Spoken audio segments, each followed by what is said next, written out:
మల్లెపూలు అమ్ముకునేవాడు చర్చి ముందు పెట్టాడంట బండి. పాస్టర్ గారు లోపల పోతే చెప్పాడు, ఒక్కడ కూడా కొన్నాడు పోరా అని. ఇంకో చోట పెట్టుకో, మార్కెట్లో పెట్టుకోపో, అక్కడ కొంటారులే కానీ ఇక్కడ కొందరు పో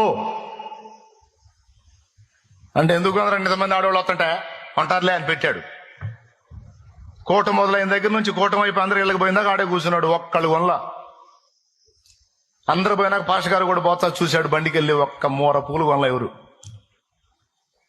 ఏమైందిరా అన్నాడు. ఏందండి ఇంతమంది ఆడవాళ్ళు వచ్చారు, ఒక్కళ్ళు మూర పూలు కొనలేదు. కొనరా, కొనరు.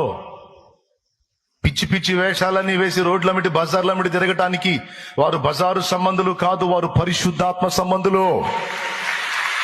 ఒక విధంగా వాడు చెప్పింది కూడా కరెక్టే. ఏ విధంగా అంటారు? ఇప్పుడు ఆ పూలు అమ్ముకునే వ్యక్తికి ఇక్కడ ఎలాంటివి నడవని చెప్పాడు కదా. వాస్తవంగా వీళ్ళు రాత్రి కుడికలను పెడుతూ ఉంటారు.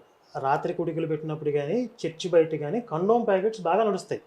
అవి పెట్టుకోవాలి అక్కడ, పువ్వులు కాదు. అది చెప్పాడు. అది మీకు మొత్తం వీడియో రిలీజ్ అయ్యి ఉండదు, అతనికి చెప్పే ఉంటాడు, ఇవి కాదురా ఇక్కడ కండోమ్ ప్యాకెట్స్ అయితే బాగా నడుస్తాయని చెప్పి ఉంటాడు. అది సగం వీడియో వచ్చి ఉంటుంది.